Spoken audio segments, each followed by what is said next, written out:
आज का पहला पाठ संत योहन का पहला पत्र अध्याय 3 पद संख्या 22, 4, 6। आत्माओं की परीक्षा कर देखो कि वे ईश्वर के हैं या नहीं। जो कुछ हम उससे मांगेंगे वह हमें वही प्रदान करेगा, क्योंकि हम उसकी आज्ञाओं का पालन करते हैं और वही करते हैं जो उसे पसंद है। और उसकी आज्ञा यह है कि हम उसके पुत्र यीशु मसीह के नाम में विश्वास करें और एक दूसरे को प्यार करें, जैसा कि उसने हमें आदेश दिया है। जो ईश्वर की आज्ञाओं का पालन करता है वह ईश्वर में विश्वास करता है और ईश्वर उसमें। और हम जानते हैं कि वह हम में निवास करता है, क्योंकि उसने हमको अपना आत्मा प्रदान किया है। प्रिय भाइयों, प्रत्येक आत्मा पर विश्वास मत करो। आत्माओं की परीक्षा कर देखो कि वे ईश्वर के हैं या नहीं, क्योंकि जो आत्मा संसार में आए हैं उनमें बहुत से झूठ नबी हैं। ईश्वर की आत्मा की पहचान इसमें है। प्रत्येक आत्मा जो यह स्वीकार करता है कि यीशु मसीह सचमुच मनुष्य बन गए हैं वह ईश्वर का है।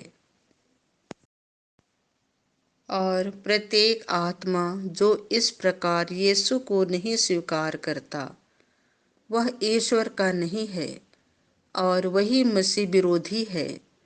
तुमने सुना है कि वह संसार में आने वाला है और अब तो वह संसार में आ चुका है। बच्चों, तुम ईश्वर के हो और तुमने उन लोगों पर विजय पाई है, क्योंकि जो तुम में है वह उससे महान है जो संसार में है।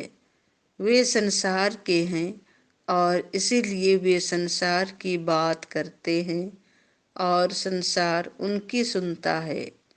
किंतु हम ईश्वर के हैं और जो ईश्वर को पहचानता है वह हमारी सुनता है। जो ईश्वर का नहीं है वह हमारी बात सुनना नहीं चाहता। हम इसके द्वारा सच्चाई की आत्मा और भ्रांति की आत्मा की पहचान कर सकते हैं। यह प्रभु की वाणी है। संत मत्ती के अनुसार पवित्र सुसमाचार अध्याय 4 पद संख्या 12 से 17, 23 से 25। स्वर्ग का राज्य निकट आ गया है। यीशु ने जब यह सुना कि योहन गिरफ्तार हो गया है तो वह गलीलिया चले गए। वह नाजरेत नगर छोड़कर जबूलून और निप्ताली के प्रांत में समुद्र के किनारे पर बसे हुए कफरनाहूम नगर में रहने लगे। इस तरह नबी इसायास का यह कथन पूरा हुआ।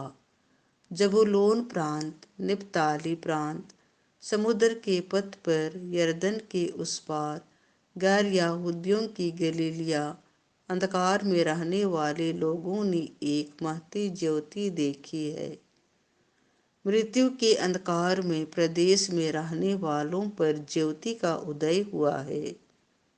उस समय से यीशु यह कहकर उपदेश देने लगे, पश्चाताप करो, स्वर्ग का राज्य निकट आ गया है। यीशु उनके सभागृहों में शिक्षा देते, राज्य के सुसमाचार का प्रचार करते और लोगों की हर तरह की बीमारी और निर्बलता दूर करते सारी गलीलिया में घूमते रहते थे। उनका नाम सारी सीरिया में फैल गया। लोग मिर्गी, लकवा आदि नाना प्रकार की बीमारियों और कष्टों से पीड़ित सब रोगियों को और अवधूत ग्रस्तों को यीशु के पास ले आते थे और वह उन्हें चंगा करते थे। गलीलिया, दिकापोलिस, यरूशलेम, यहूदिया और यरदन के उस पार से आया हुआ एक विशाल जनसमूह उनके पीछे पीछे चलता था।